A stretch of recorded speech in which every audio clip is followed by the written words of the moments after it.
Hello, everyone. It's Thursday, April 8th at 2 o'clock, and that means it's the New England Book Artists Show and Tell time. And today we're going to be meeting 3 members and see their work and hear what they have to say about it, and hopefully they'll share their insights and what makes their heart go pitter pat and gives them a reason to get up in the morning. The first member that will show her work is Pam Wright. And so hit it, Pam, tell us about yourself. Okay, just tell me when I'm ready to share the screen, I'm just going to hit share screen. Is that right? Yes. Yes. Okay, so I want to say thank you for this because it was a really interesting exercise to take a look at what work I wanted to show and see what the themes have been. You know, we often don't stop to say, oh, well, you know, how have I been working? What am I interested in? What has moved me? And so I got a chance to do that with this. And I think just a little background. I wasn't trained as an artist before I discovered book arts. And I'm very lucky to live really close to where Women's Studio Workshop is. And I started taking classes there in 1995, I think, and just fell in love. And then kind of pursued in the ultimate autodidact way, who knows what I want to know, and go find them and get them to teach it to me. And so I've been doing that ever since. And I'm also really blessed to live in a community where there are a lot of other artists, book artists, including 2 of whom I think are here today, Lorraine Harton and Josette Lee. And we have worked together also for a number of years. And we also discovered kind of early on that we could contact various book artists and say, wouldn't you just love to come to Rhinebeck for a few days? So we've been really lucky to have great teachers and those kinds of experiences. So my brother's also here, who is my engineering consultant, and I will point out those days that he saved my hash. So let's do this. I'm hitting share screen. Okie doke. And You're a new member, aren't you, Pam? I am. Because you contacted me directly. I did. And it was wonderful that you did that, and we really appreciate it. Well, I think this has really been what you're doing is just really wonderful. And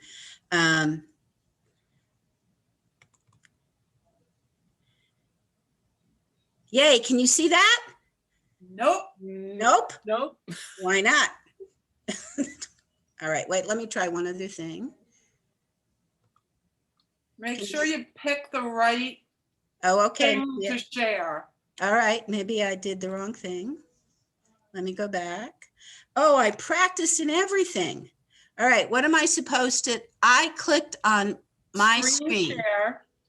I did screen share. Oh, share. I got it. Duh. Here we go. Here we go. All right. Okay. We have 2 computers in the house, and I pulled up Zoom on one and this on the other, and it worked. So I'm hoping it's going to work today. Got it? Yes. Perfect. Great, great, great. Okay.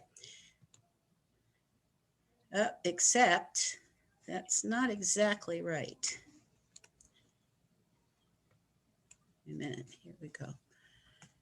Just one. Okay, this is so when I took a look at what it is I've really been interested in, what I realized is that I've often been interested in alternative materials, a lot of things that disintegrate. I'm not somebody who has actually ever been interested in archival materials. And I think that might be age related, that as I disintegrate, things that disintegrate interest me more.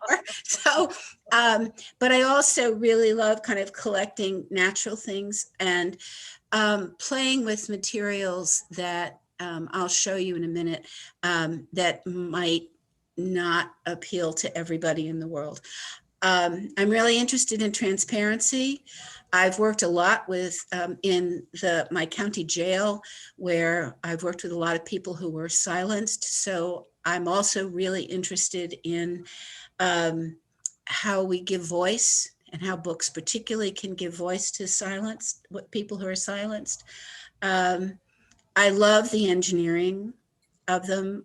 Actually, sometimes I don't finish books once I figure out the engineering, because I get bored, because I just really wanted to figure out the problem. I like a lot of interaction with other artists, and I'll show you some examples of that. And I'm a little ambivalent about text. So most of the things I'm going to show you don't really have much text. So when I first started making books, I did a lot of folding, and I'm actually still very excited by that. But one day my wife came home, and she had been walking the dogs, and she handed me this rock that was split in half. And she said, "I know this is a book.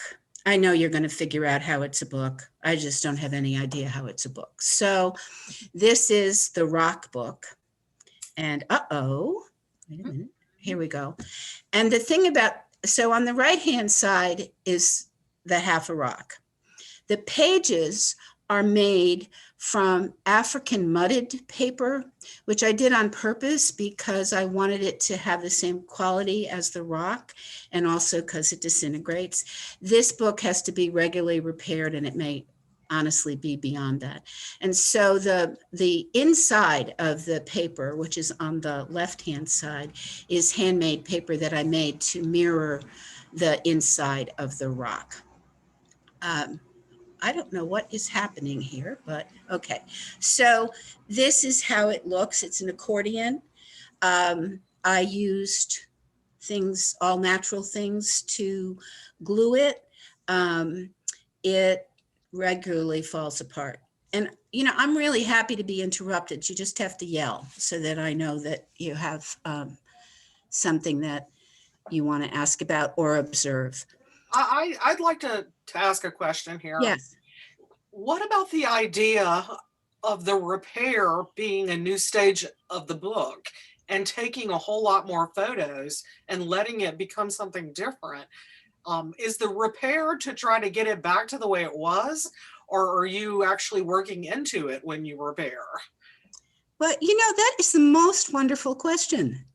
I've been repairing it to get it back to where it was, but really, why am I doing that? What a great idea. Thank you. And if you photograph all the stages, those could jump media into other ways, because I think some of your photos are interesting. Even just this one here is the fact that you didn't square it, that diagonal movement on the right, it's in the textures in the foreground. I think it's an interesting photo of a book that is interesting too. So even if someone doesn't know that's a book, it's an interesting photo. Well, you are really lovely, because I meant to start this off by saying, listen, I need to tell you, I'm not a photographer. So, but you're a visual artist, and you're obviously able to translate that. Well, I appreciate that. And I love the idea of it being ongoing. I think that's really great. Thank you. You're welcome. I'm going to think about it more. So for a number of years, 12 years, I taught creative writing and trauma skills in our local county jail, both to men and to women.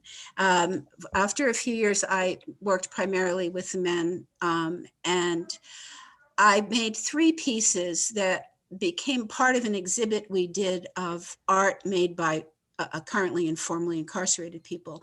So this is the first one, and it's called Truth Will Out, and it's from what I did was I made paper to look like leaves, autumn leaves, and I printed the words from the writing of the women onto the leaves, and put them, here's a closer look. This was done by a professional photographer, not me. Where the leaves come up out of, I mean, clearly it's a slinky. My idea of a book is anything that's got a spine and leaves, except sometimes, but mostly. And so these are the words of the women coming up from through the razor wire.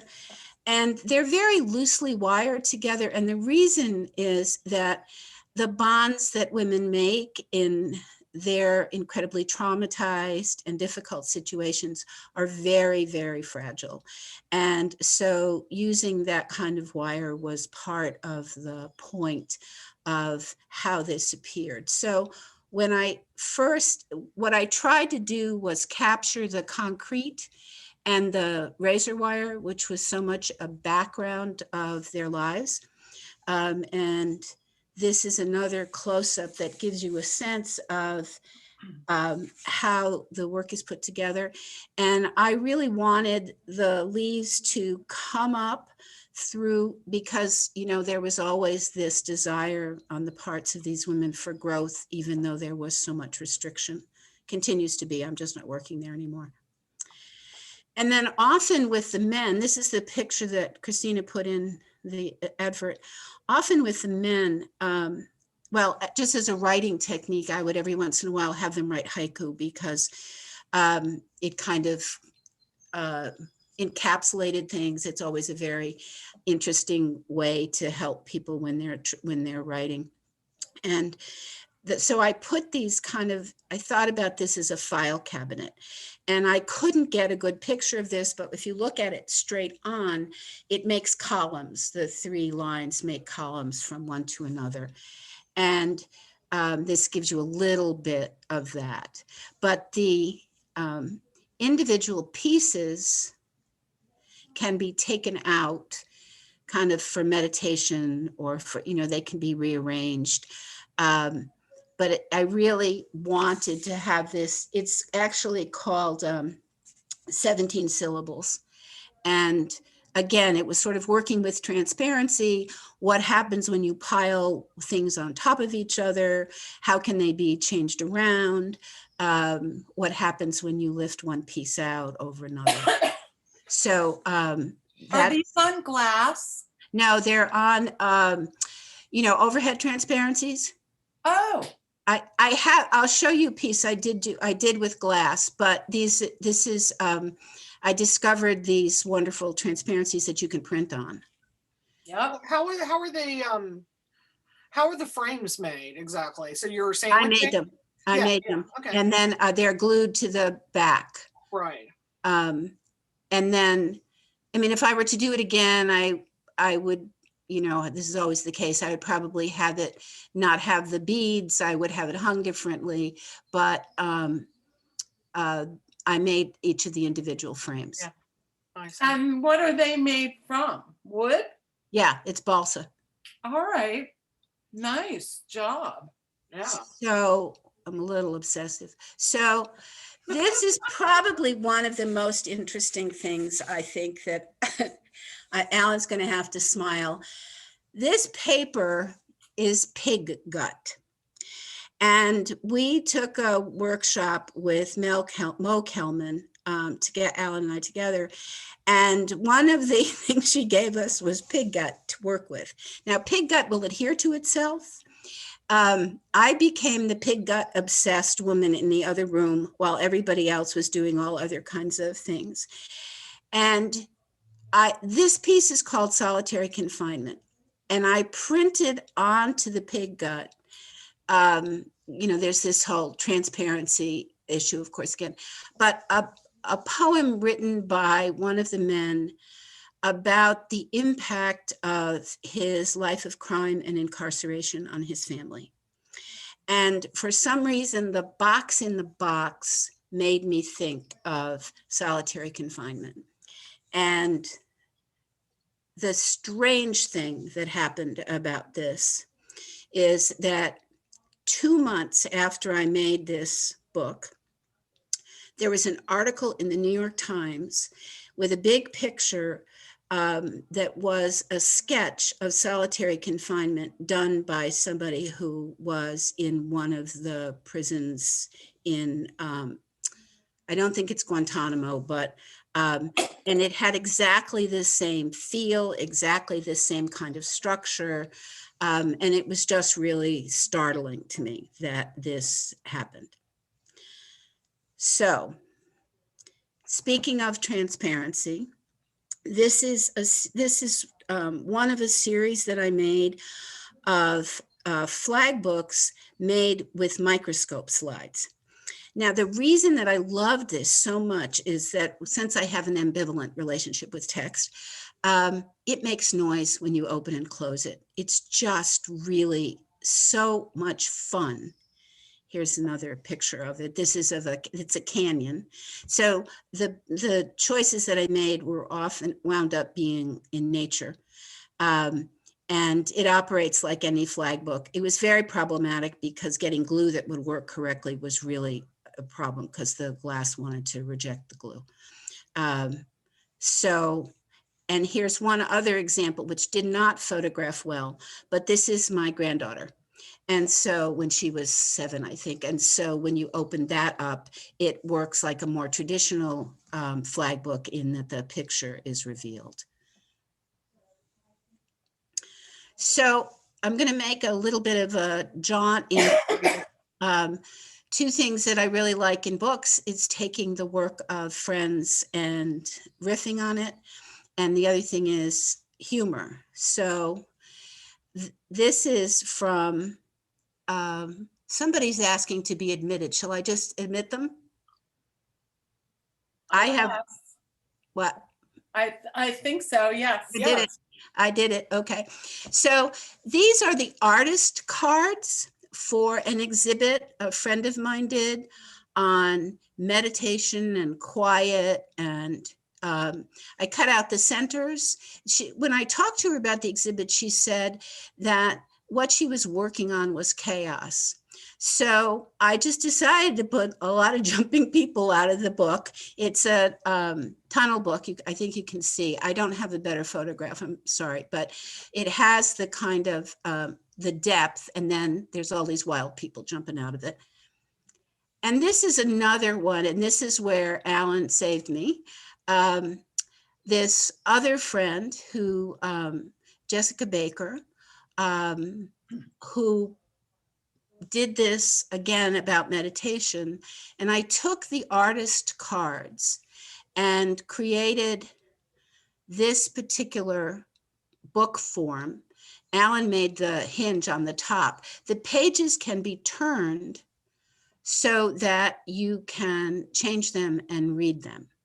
And so it's meant to be used as a meditation tool. And it also, the ones in the center kind of move loosely.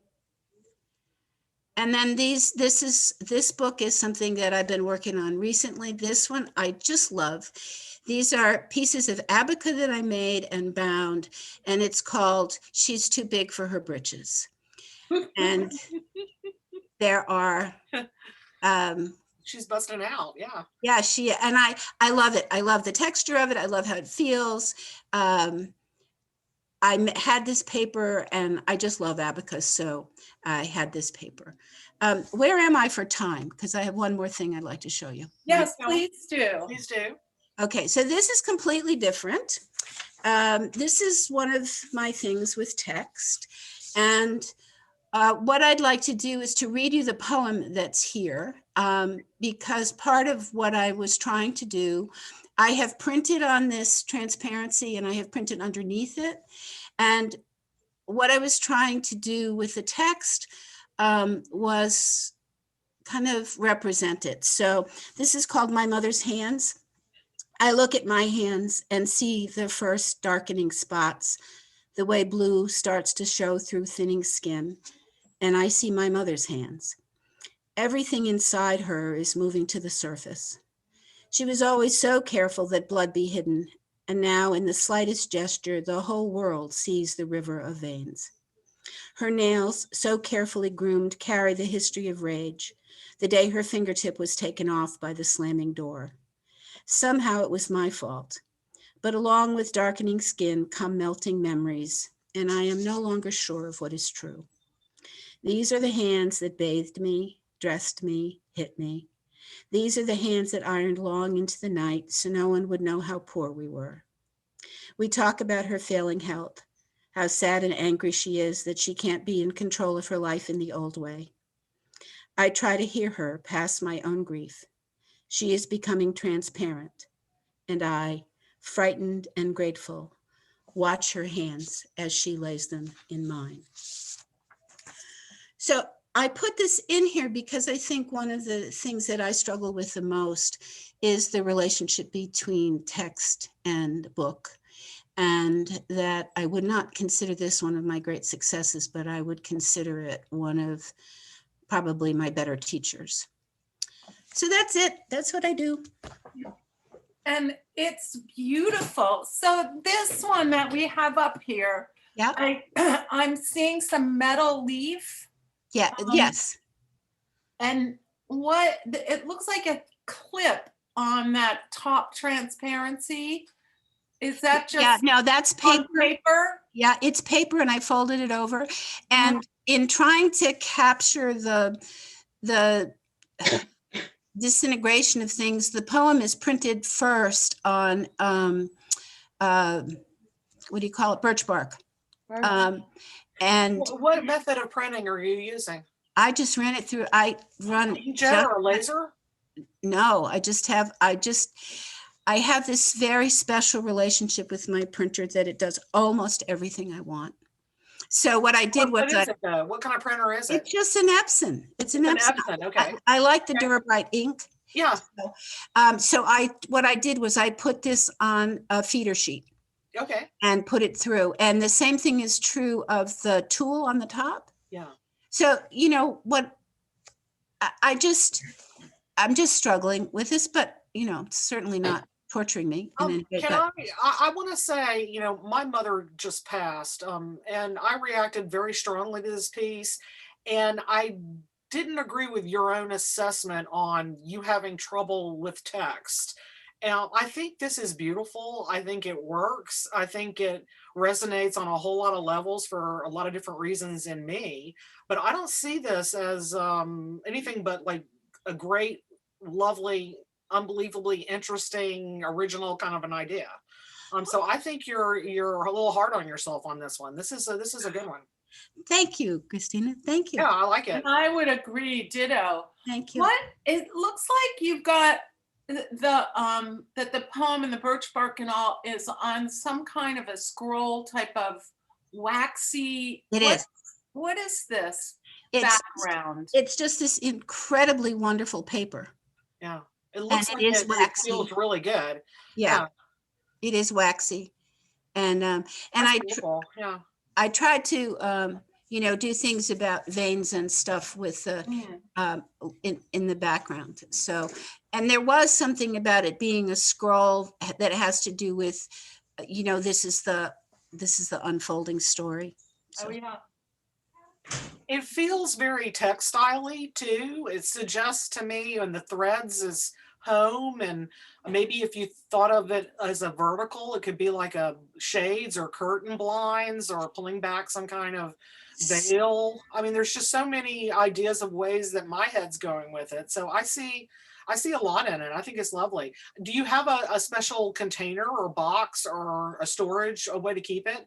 No. And, you know, it's interesting to me what you say, because part of what I have thought about doing is hanging it on the wall. Originally, that was what I wanted to do, was to hang it. Yeah. So, no. Well, I know you talk about struggling, but your struggle has created success after success after success. These are beautiful. Thank you. And conceptually lovely too. Really complex. And the poem about your mother, did you write that? I did. Yeah, it's really beautiful. Thank you.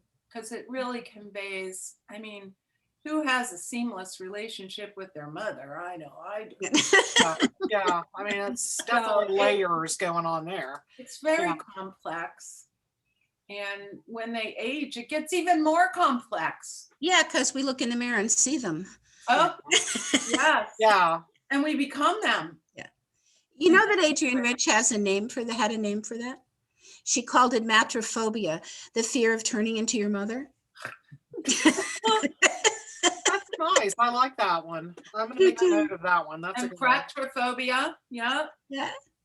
Well, thank you all. I mean, I really appreciated needing to make the effort to do this because, you know, you always learn something more about yourself, but I also really appreciate the comments. Thank you.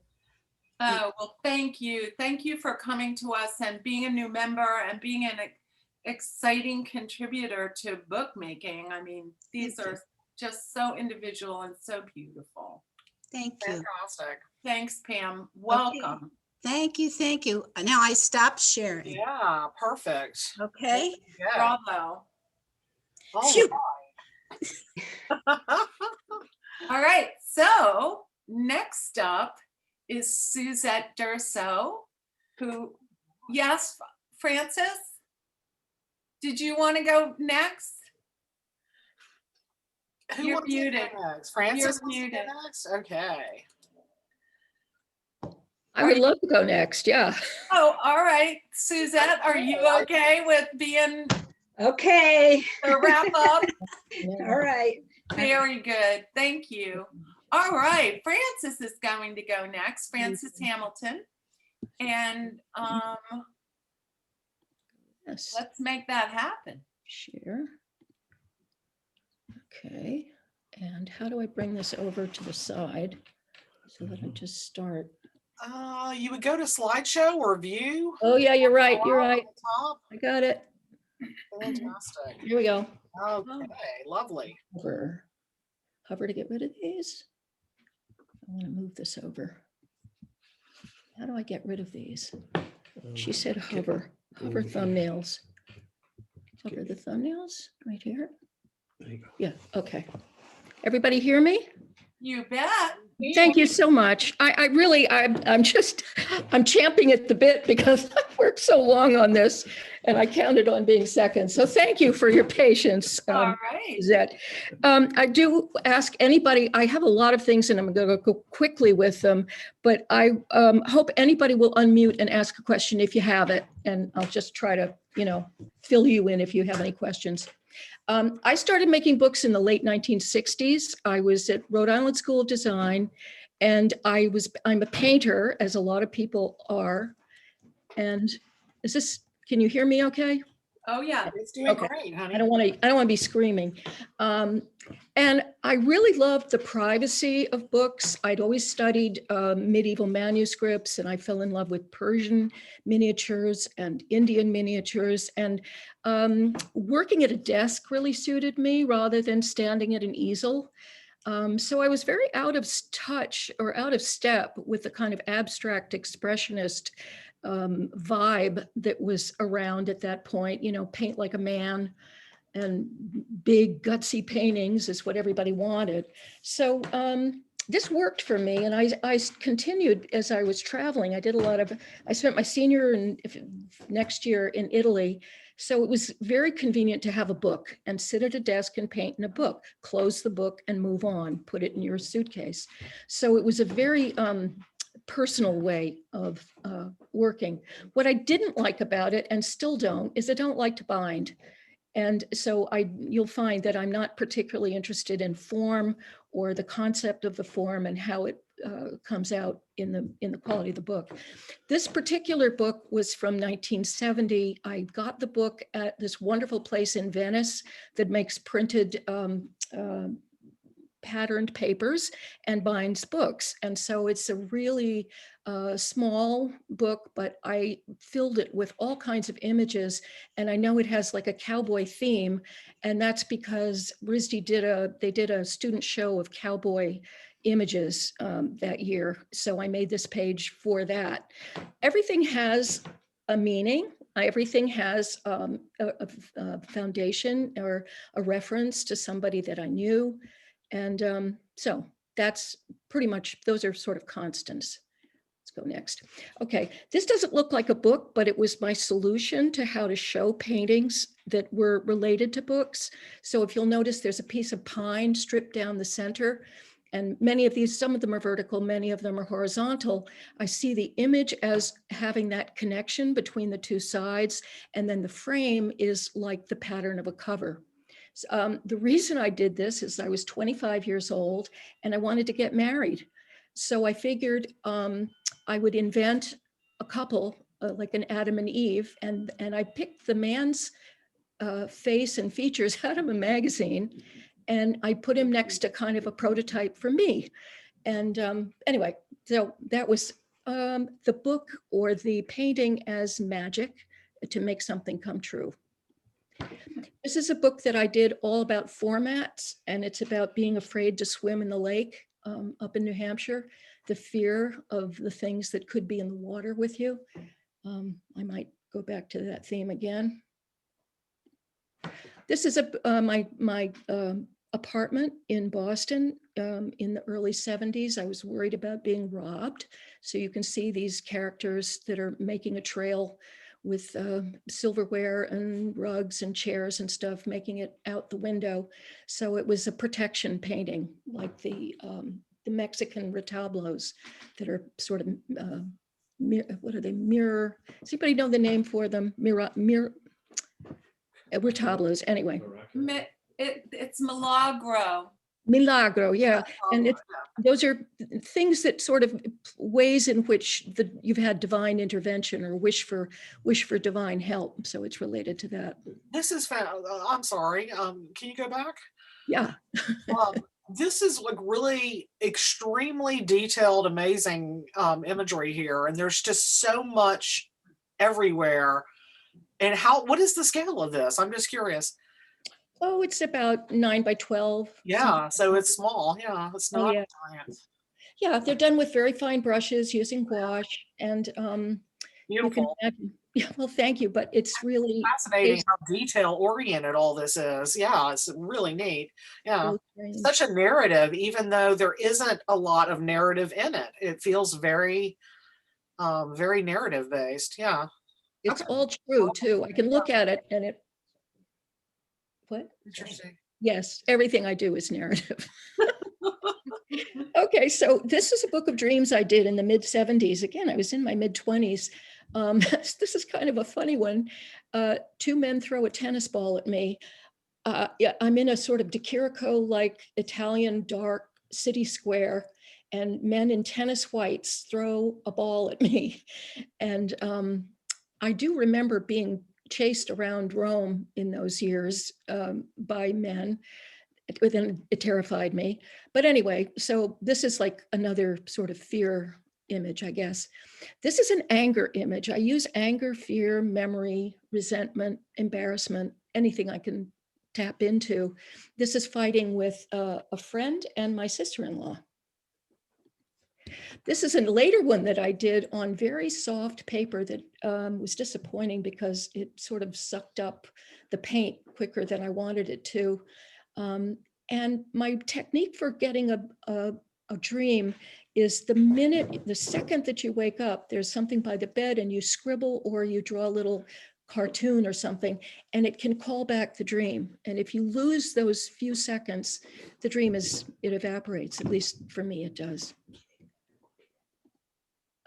This was my solution to how to make an open book that I could show and frame, put on the wall. This one's called Drunk in the Ladies' Room, and it comes from an actual experience of the first time I had 2 Singapore slings and drank them down real fast and got really sick. But the idea is there's a painting within a frame and then another frame, and I see that as sort of a way to so time passage, I guess, in one image. Photographers do a very similar idea. So frame within frame, it implies that someone is perceiving something, that this is something you're looking at. So it takes the viewer another generation out of what you're looking at. It can imply memory. It can imply definitely dreams, but it could also imply interior design and perspective shifts, which is kind of cool too, because you're feeling, because of scale issues here, that this is a receding image. Yeah, lovely. Well, these are like 24 by 30, something like that, 22 by 30 images. They're a little bigger than the others, and they have some collage on them. I also painted furniture. I went through a phase where I saw that as a book as well, because it's a form. As I said, I'm not interested particularly in the forms that books take when people make them themselves, but I like finding something and kind of applying something episodic or something to the various surfaces. And this is one of my memorials to Anne Sexton. It's called Lady Writer. I really was a fan of Anne Sexton's work and was very aware when she committed suicide in the 70s. This is a book about my dog's dreams. This is called Maddie's Dream. Maddie is on the left-hand side with me riding her. She was actually a beagle, but I made her bigger. And you know, when dogs sort of whisper and pant and move their feet, I was trying to imagine what she might dream about. So my sense is that she might have dreamt that we went camping, you know, that we went into the mountains and that we were, you know, being chased by wolves. And I don't know what that thing is on top of the rock, but a wolverine maybe. And that we would have, you know, cooked meat over a fire and sort of been wolf buddies, I guess. Anyway. This is from a book of music notation that I got at the Brimfield flea market. And they're very large. They're printed in 1859 with letterpress. So the sort of ovals are really powerful marks on the surface. And then where I've gone over the lines, that's the treble and the bass clef. And so I was trying to override it, but use it as well because it was so beautiful graphically. I have one more of these. At the time, I was also collecting paper dolls and a lot of paper dolls. And so I started incorporating those into the work as well. The book I have used, I've done many larger pieces, but opened up, I've got the size here. It's something like, each page is 20 by 25. So opened up, it made a spread of 25 tall and 40 inches wide. They're very dramatic. I also called the MFA about it to find out about the quality of the paper. And he said anything done before the Civil War, which this was, is likely to have been all rag. Okay. So I started making dolls. I was interested in paper dolls. And so I started making, in the 80s, I started making these kind of characters to hang on the wall. And that developed into actual dolls that I've made. But this is just the beginning of it, when I was interested in characters and in sort of putting things together. Just trying to find my, sorry. Oh, I don't know. Sorry, I lost something here. Yeah, so this is just what the wall looks like of developing dolls that I've made. And again, they hang on the wall. So always my effort is to make something that you can come into a room and see rather than that you have to pick up and touch. Can we stop for a second? Can Sure. we again, I'm feeling similarly to what we saw with Pam. What about the idea of photographing this wall and pieces of this wall as they become who they become, and they become narrative in and of themselves, the change in who they are, and then those could be made into a book?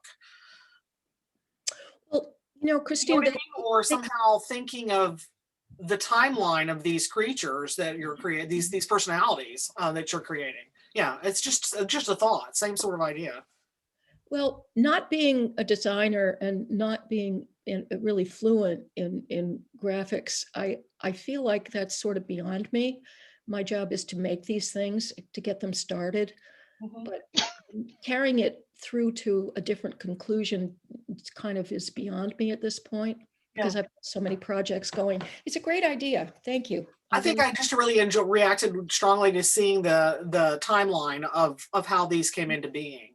Thank sort you. of like their story. Yeah. The slide I showed before is from 25 years ago. Right. So they have a long Yeah. history, don't they? Yeah.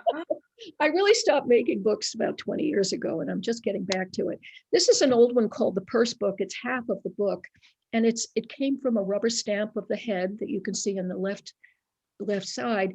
It's about how I remember women being criticized, like, she's not really beautiful, but, and these are all the things, some of the things wrong with her. And the final page says, well, she has a nice personality.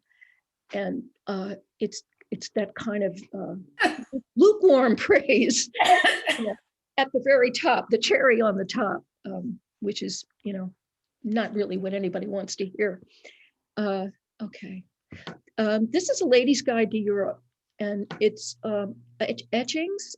They're etchings that I hand colored. I studied pochoir for a while, if you know pochoir, the French stencil technique, and I've never done it, but I love the look of it. And I have some pochoir prints myself. So this was a large sheet that I cut up.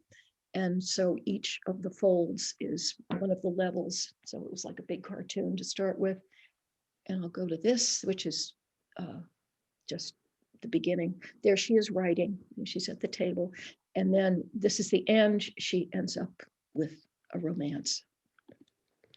This is, I did a series, 10 books of each, 10 charm books and 10 magazine books. The charm books are based on an insult that I got going to a gallery in Soho. I brought my books and he said, these are very charming, but I don't think they're serious. So I went home and commissioned somebody, Harcourt, to make me these books that I painted in.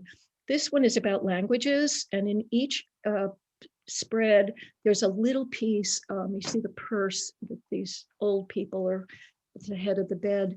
There's something from a catalog. I love catalogs. So, okay, go next. This is Fairies. I did a book of fairies. I let myself loose, and everything is pink and purple and blue, and I enjoyed that, and more fairies here. And these are what the books look like. I had them stamped and bound. Not very exciting covers, but at the time I was thrilled to see my name and the title on the spine. I really like that. This is National Geographic. I took the notion or the concept of the magazines, and I just painted what I felt like. And so after that, I went into the actual magazines and I clipped, I brought out a fragment of the text that seemed to be a good, I forget if it follows the image or precedes the image, but it's to deal with the pages in between. There's always this kind of feeling of empty space. There should be something, but what? And since these are hand painted, I used rubber stamp. This is Psychology Today.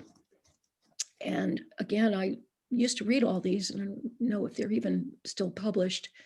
And again, the text that came from it, I have lots of rubber stamps, so I've used those to put in any text. I don't mind text, but I don't generally use it. This is one that I wrote the text, and I'm not going to read it out. This is at the Boston Public Library in the Rare Books collection. I finally got a few things in there. It was done one crappy day in February when I was feeling very sorry for myself, and it's called Artist. It says, "You are unknown, you work alone, they like you better dead." I don't know, that kind of theme. Anyway, that was a good, that was a good, revenge, embarrassment, jealousy, all the things that you feel and don't let out. This is also in the rare books. This is called Insectum. That's and really nice. This was a failed painting that I folded up and pushed all the paint together to make that really nice yucky gray, and then started painting little figures into it. The text is on the left-hand side that you don't see, and it's really just the dictionary definition of insect. And it takes about, 7 pages to get through. So I didn't photograph that, but this part, more interesting visually, I think, to look at. This is a little fuzzy. This is a walk in the woods that it's called Beastwood. And I'm sorry it's a little fuzzy because it's old and these are digitized from old slides. The top, I see them as 3 chapters. So the top is sort of a storyline of me or a woman persona walking through the woods and meeting a beast and then becoming a beast and then disappearing into the forest bit by bit with the wolves and the little bit, you can't read it, but it's the sound of bird calls that's the soundtrack that I've rubber stamped. And so at the very end, this person becomes the forest. So it's a kind of melting into the forest. This is another one from the same period, and it's backyards.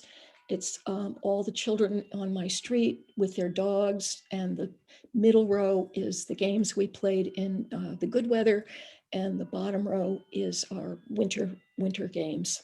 I have a big thing about childhood. I've done lots of things about my old town, and lots of series on that. This is about movies. I love movies, and I decided to do a memory of a movie. So I don't know if anybody saw Mad Max. This was Mad Max. That is Mad Max, yeah.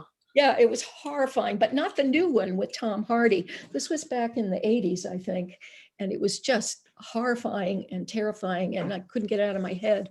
The one in the middle is Personal Best with Mariel Hemingway, and it didn't go very far, so probably nobody knows about it, but at the time I had a good memory of it. And the bottom one is Diner, which I really loved, which is a real kind of 50s, the world of the 50s.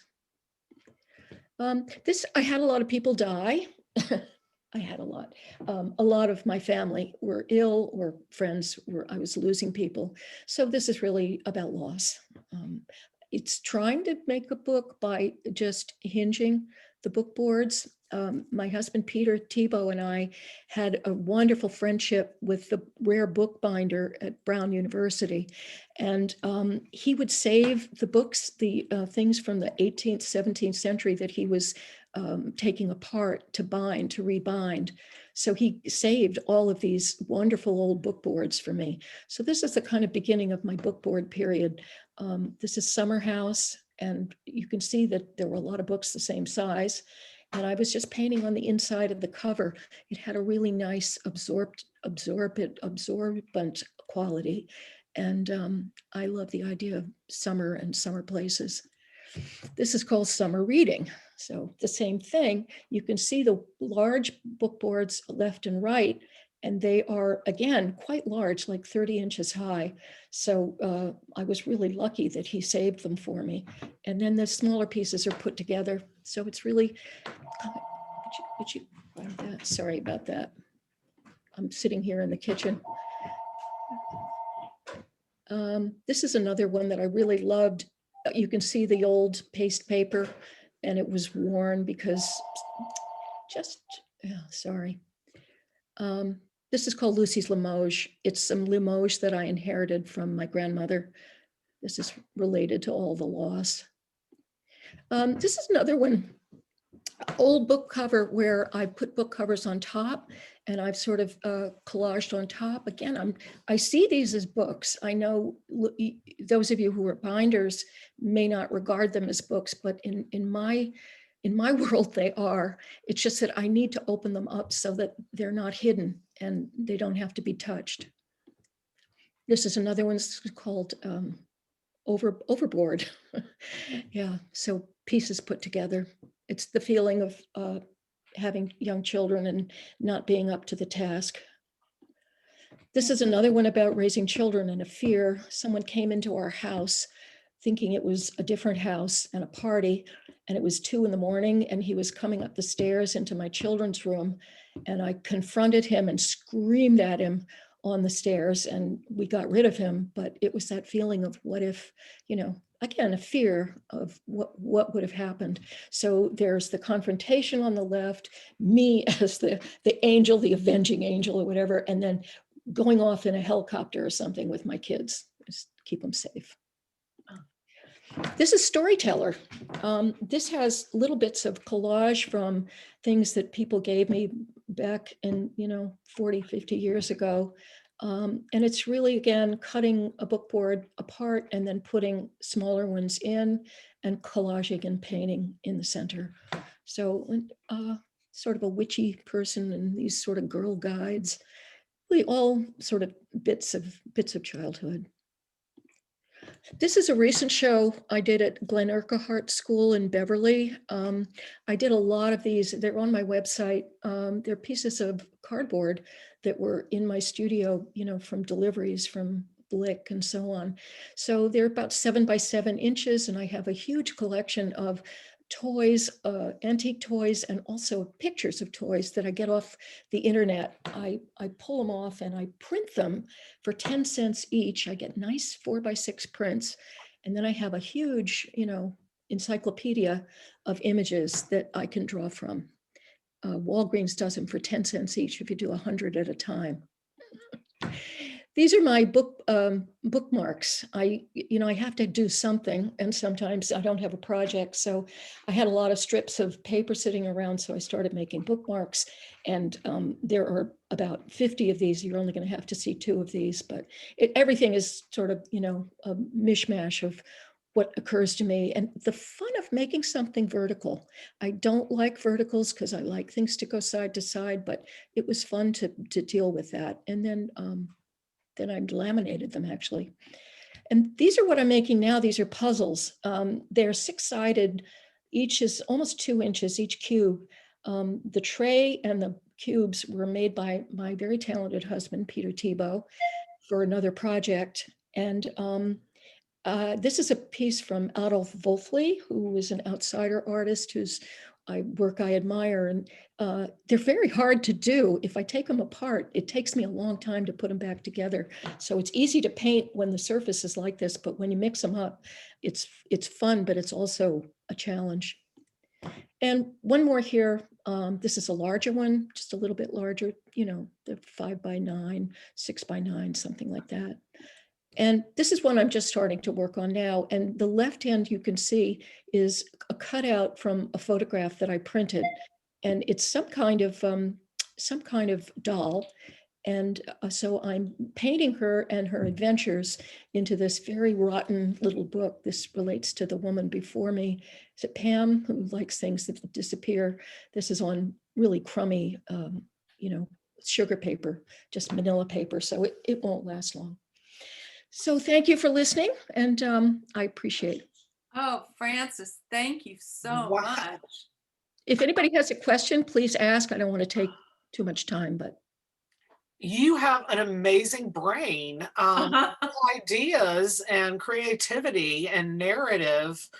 It's a whole lot of different content, but it does still all feel like you, which is interesting. Because you're covering such a crazy array of different things. I love it. It really makes a huge difference to really hear the story of our book people. And I do feel this is book. I felt book right away. So that was, yeah. Well done. You know, I wanted to say that I don't know if you know the work of Charlotta Solomon. Yes, I do. Okay, there are a lot of times when I was looking at your stuff when I thought of her. Yes. She was a kindred spirit. Yeah, I think so. I think so too. And can I just say quickly that my Zoom has gone really wonky. So I wanted to thank Suzette for being so kind, because I knew this was going to happen. And so I just, while I'm talking, wanted to say that. But anyway, I thought of Charlotta.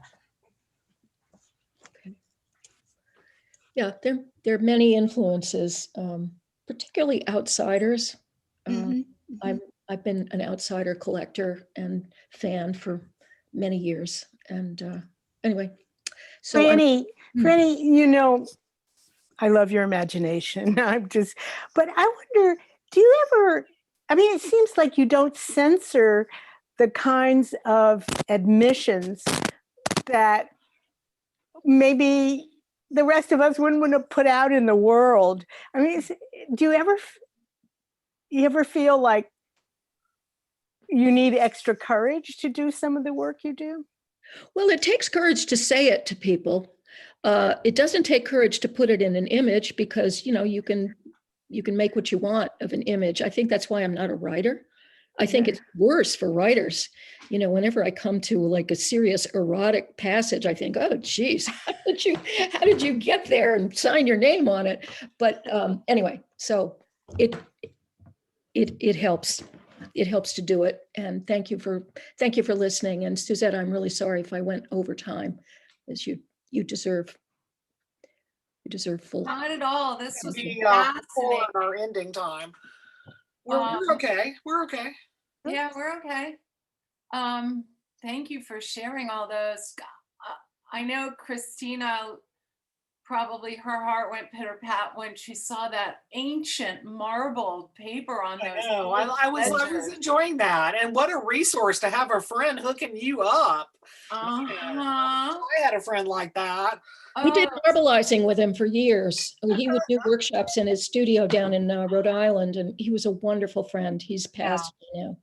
But it also sounds like you got a little collaborative spirit with your hubby there. That's much as I can help on occasion. He's the maker. He knows how to. He's bound some of my books too. Yeah. He's framed my work. He's made. I married the right guy.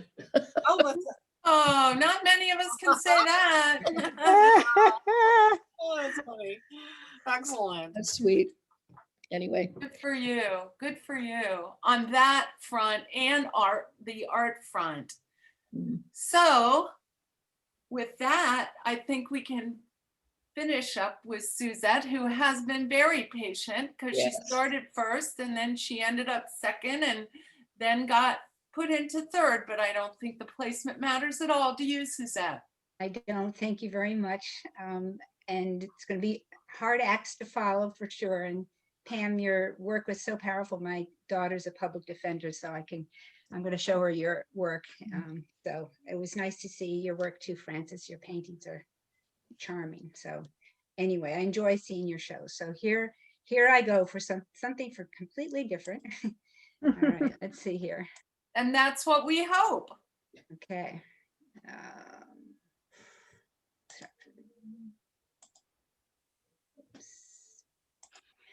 Okay, so I fell in love with bookmaking when I started to teach art in high school, which I did for 30 years. So I made a lot of books with my students in all the different courses that I taught. And in this class, Art 3-4, this is a book that one of my students made. I had all my students draw a self-portrait, and then they did a linoleum print and made an edition of 16 prints. And I also had them include a hand with their self-portrait and include a quote. So we put books together so that each student could go home with everybody's portraits and quotes in the book. And at the end of the year of the year of teaching, my students would come to pick up their artwork, and they would leave a lot of their artwork behind, but they always brought their books home. And there's just something precious about a book. And I think my students loved making books, and I loved making books with them. So I also did a lot of paste paper with my students, and we did books using the paste paper. And when I retired, the first thing I did was to make books. So these are my books with my paste paper. This is the buttonhole stitch books. And I did these books for crafts fairs that I did when I first started my retirement. And I sold leather journals as well for the years of my retirement. And I covered my journals with paste paint. So it was similar to paste paper. I did different designs in the paste paint. And I got my leather from Jordan's Furniture's sample books and from old leather couches. And I also covered my books with my eco prints. So this is a book that was also done for crafts fairs. That's beautiful. Thank you. What exactly are we looking at here? So that's my book that's open. So it's the back of the book. And so that's a French link stitch, and then the pages are behind it. So I sold them as journals, and those sold well. People seemed intrigued by the eco print. When you say eco print, are you talking about a specific technique, or you're just talking about your sense of repurposing things? Or I'm so glad you asked that question, because Christina suggested that I go through how to make an eco print. So I'll at the very end of my song and dance, I will show you how to make an eco print. Dance on, dancing queen. Anyway, so I started to want to do work for one of a kind that I could show in galleries. And when I started to look through my books, I realized I do a lot of accordion books. So this is one of the first books that I had that was at the Belmont Art Gallery show, called Elemental Shape, Line, Color, Space, Texture. And I used my paste paper, and I used wood for the different panels of this book. And I used linen hinges that attaches panels to each other. And this is the back of the book. And this book I did in a workshop that was taught by Peter Madden, which I'm sure a lot of you either know him or at least know his work. And he does a lot of his books using wood and metal. And he was teaching a workshop on triptychs and photo transferring. So speaking of mothers, this is a piece that was inspired by a conversation that I had with my mother when we were talking about her dying and going to heaven. And I said, don't worry, Mom, when I die, I'll sit on the cloud with you when I'm in heaven. She said, oh no, I'm going to have my separate cloud. And I thought that was like perfectly describes my mother, who was really an interesting, friendly woman, but always kept her distance from her friends and family. So these are images of my mother on the front of the book. And this is her sitting on her separate cloud. And I did the photo transfer on cotton, and I stitched the cotton with gold thread and white thread. And this is just a different angle of the book. And the hinges were just copper hinges. So you did all the metal work as well on that piece. I did not make the hinges. Fantastic. Yeah. Yeah. Thank you. And this was done for the that was in the show at the Attleboro Museum called 3. And this is an accordion book of my mother's 3 marriages.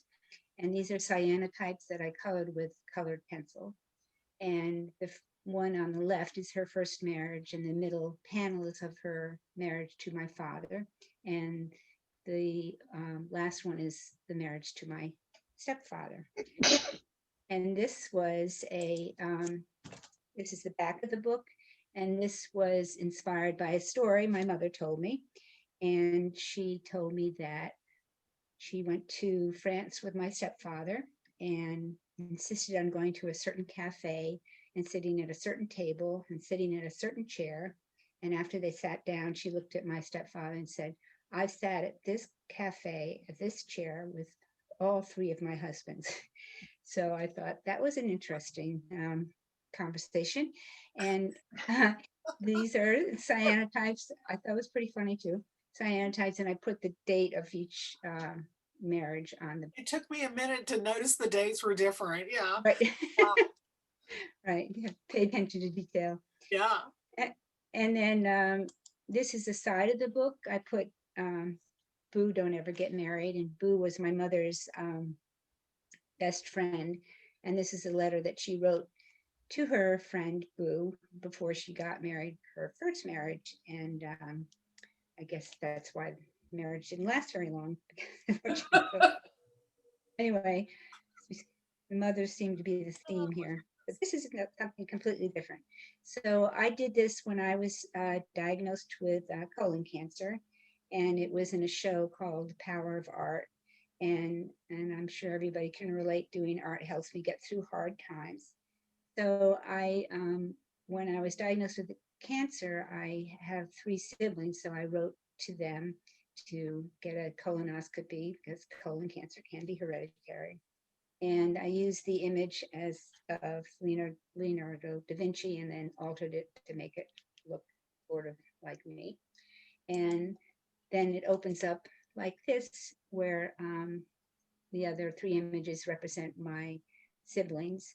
And these are done using wood panels, again, with the linen tape. And then the top wire is to symbolize colons. And this is, and this is, You can't go past that quickly. Go back. Yeah, go back. moving along. I'm doing fine, and I don't have cancer anymore. So When we talked about your presentation and had a little good little Zoom get together there, I told you this really resonated strongly with me, and I still love it and think it's really interesting. And I want to. What other kind of experiences with this healing power of art? And what was the experience in the show, and how did people react to it? And what other types of things were they making art about, just out of curiosity? I think that people felt, I don't know, I thought that they felt a little uncomfortable. I remember this was at one of the shows that the Concord Art Association as well. And this man was like, going, what is this all about? And I started to explain it to him. And I don't know, I just thought he felt very uncomfortable about it. But then when I showed it to you, I just felt sort of happy that you could relate to it in a different way.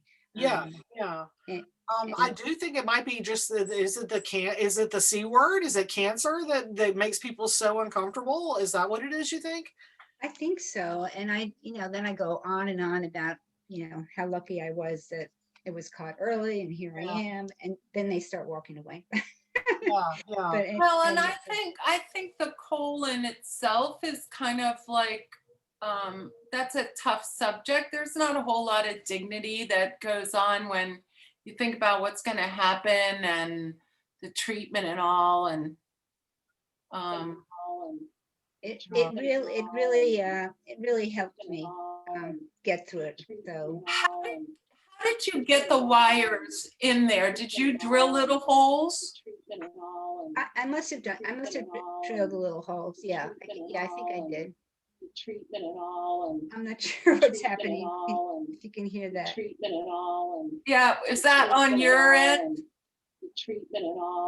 I don't know.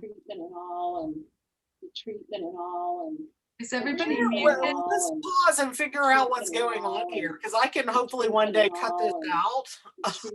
Yeah. Should I pause? Is it saying truth in an olive? I don't know. What is that? I think it's saying treatment and all. Maybe I should exit and go back. Start it over. Why don't again? you do that? Okay. It's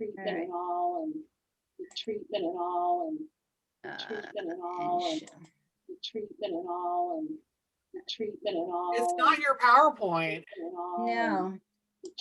Someone's in our bombing our Zoom or whatever. Are we being hacked? Maybe that's what's happening. Yeah, I don't think this is part of your PowerPoint. I think No, it's not. Why don't you stop your screen? Gail, can you share? please mute yourself, Gail? Can I stop share? Is it Gail? It is Gail. Huh, I wonder what that was. How bizarre. Yeah. All right, let's let her go back. Everybody be quiet, and hopefully one day I can just cut that whole segment right out. Okay. All right. Let's see. I don't know how to get to it now. Share. Yep, screen share. Okay, got it. All right. Here we are. Well, Right that was back. that was a nightmare. Let's see. I should get to slideshow, right?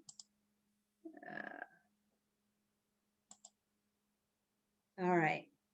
So I don't know how to get rid of this stuff on the top, but is this okay with everybody? Yeah. Okay. So this is a piece called Precious World and related to the environment. And this is with handmade paper. I didn't make the paper. And it opens up like an accordion.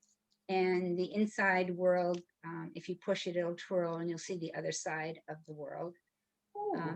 And this is with cardboard, not wood. And this was also in, this one was also in the show Power of Art. And this is the power of friendships. And this is a place where a good friend of mine and I walk in Lincoln called Mount Misery. And this is a scene from Mount Misery. And I did a sketch of it with color pencils and marker and pen and ink. And this accordion book was made with wooden dowels and linen hinges. And this is the back of the book. Oh.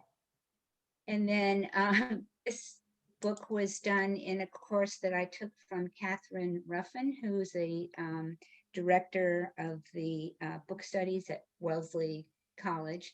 And so she was a teacher that I had when I did this book. And this book was in Ronnie's show Beyond the Book, about all the pieces were inspired by other books. And this book was inspired by Matisse. And this is a wraparound case that I made, and it's covered with book cloth and paste paper. And it opens up like this. And then that's the book folded up and with the case open. And I used my paste paper and used Matisse images and to make this piece. And I always, whenever I looked at his work, it reminded me of paste paper. And this is the back of the, and this is a book that was in a show that was inspired by music. And this piece was inspired by Joni Mitchell's song Circle Game. And these are the eco prints that I showed you earlier. And this is a carousel book. And if you look around the book, it has different horses in each little frame. And this is my last eco book that I'm going to show you that was in a show called Paperworks up in Rocky Neck. And one really nice thing about eco prints is that you get a print on both sides of the paper. So this piece is an accordion fold that I used for my eco prints, and I sewed it together with gold thread. But when you look around the piece, you can see the front and back of the paper.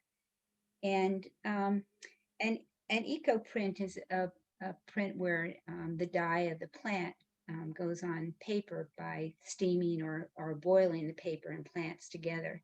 So this is a quick step-by-step on how I make the eco prints. So I first gather up my plants and then cut my paper, and I put them in trays of water.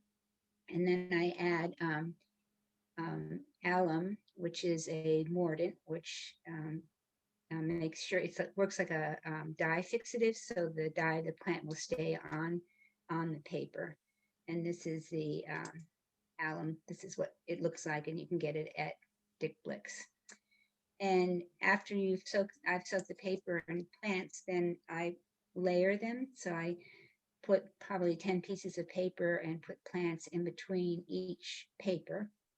And then I make a bundle. So I just put cardboard on the top and the bottom of the plants and papers and clamp it together so that the plants will make nice contact with the paper. And then I put my bundle in a big pot. I was making large eco prints, so you don't need to use a pot this size. And some people steam and some people boil their bundles, but I steam them. So I put my bundle on like a roasting rack that's in the pot, and then water in the pot. And it's sitting on an electric burner. So I get the water boiling, and I keep my bundles in there for about 3 hours, and then you end up with pieces that look like this. So these are eco prints. So the dye of the plant is now on the paper. That's beautiful. They are gorgeous. Yeah, you can't go wrong. It's really a fun process. fun. Can you this. tell us, excuse me, can you tell us what kind of paper you're using? Yeah, you have to use a heavyweight paper. So I use Lenox paper, Mhm. Mohawk paper, and the Canson mixed media paper. So those are the 100 papers. pound, like 100 Yeah, pound? 98, yeah, the 9,800 pounds. Because if you're keeping it in the steam for 3 hours, so you need heavy paper. A lot of people use watercolor paper, but I like the smooth surf, because what I'm doing now with my eco prints is I'm doing a series of New England birds and using the eco prints as the background. So during COVID, I've done 27 New England birds. You won't see all 27, but this is just to give you an idea of what they look like. So for the past year, I've been made books, but seeing the books that I saw today inspired me to get back to doing some bookmaking. But this is an eco print with the background and color pencils for the bird. And that's the end of my show. And what a show it was. Oh, bravo. Thank you. Beautiful. Gorgeous. Yeah, I mean, I've just, I've been so impressed with everybody's work today. Just really, really inspiring. All of you totally different in style and sensibility. I'm curious, are the birds a collaged element that you drew and painted and then cut and put over the So eco print? I started to do it that way, but then I just started to draw directly on the eco print. And so I draw directly on the print. So how is it that the eco print didn't come through the owl? Well, you can, if there's some areas, because there's some plants that are hard to do color pencil over. Some areas I take it's called a liquid, it's a powder, but you make it into a liquid color pencil. So it's called, what is it called? I can't remember what it's called, but it's a white powder and you add, oh, here it is. It's called colored pencil titanium white. It comes in a little powder thing like this. And you add this stuff, colored pencil touch-up texture to it. And then that gives you sort of a white background. So you can work on top of that. And I get it from a company called Brush and Pencil. So basically you're painting a silhouette. Right. And then working on top of that silhouette. Right. Right. And it's called Brush and Pencil, the company? Brush and Pencil. Yeah, so you're just blocking out a ground to do the rest of the work into. Right. They're just really fascinating.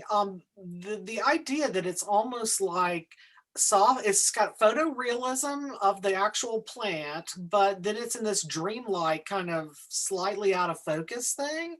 It's really kind of interesting. I've never seen anything like it. I love them. I think they're really neat. Yeah. Thank you. Thank you. Yeah. Yeah, great work, Suzette. Thank you. You just did a presentation that I saw for, help me out because I can't remember these things. Gallery Twist. Gallery Twist. Right. Suzette was one of the, in a curated show with 8 other artists, I believe. There were 9 of you, right? Which is a real nice feather in your cap as an artist. Thank you. Showing her eco prints and with the birds. So yeah, good for you. Good for you. Thank you. You've got to feel like you're really getting somewhere now. Yeah. Well, thanks to COVID, I got a lot of birds done. So Good. One good thing that came out of it. Always gifts in the tragedy. Right. Yeah. Well, thank you, everyone. Thank you, Suzette and Francis and Pam. Very exciting day, very inspiring day. Gosh, I want to go make art now. So let's wrap this up. Right? And I want you all to go out and make art so we can show your work too. Yes, this was inspiring. It always is, and that's why we do show and tell. Wow. Congratulations, everybody. Yeah, so we've got another month coming up in May, which will be our last presentation for this season, and we'll take a little break over the summer, but I'll be contacting people to sign up for next season starting in September, and you certainly can contact me and sign up for when you want. I Carolyn, don't, have you decided what time it's going to be next fall? that's what I haven't, We have not. We were we going to haven't wait. discussed it yet. Yeah, we're going to wait a little while and do another survey because I have other questions that I want to ask of the membership. So we'll base it on the results, whatever time slot wins in the next survey that goes out, which will be in around June 1st, I would imagine. Since we're slowing down for the summer, I'm going to ask some questions before we take a break. But we're going to continue to have featured artists every month, and I'm going to continue to blog. So not everybody's taking the summer off, but I enjoy what I do, so no worries. And again, anybody who wants to post something interesting, kick me some images and some text, and we'll make a blog post. Before we kick out, I had promised Suzette that I would share, and I don't know if you noticed, because I love them. Yes. colorful, but my grandmother and I They're share great. diverticulitis. Oh my gosh. They're This is wonderful. a blank book earring. Okay, Oh so my this is a whole genre of the book world. Books that are used as jewelry. Wow. They have sculpted intestinals tracks on the cover, and one is Inez and one is Christina. Wow. And these are done by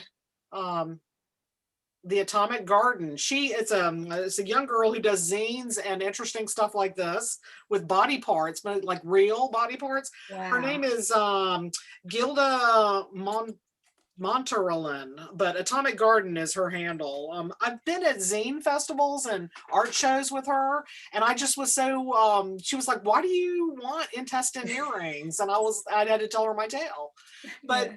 colons and intestines are to be feared, but not exactly. So we can embrace them in different All right, ways. thank you. Peace out. Yeah. All right, thank you. Everybody have a great time. See you at the general meeting on Wednesday.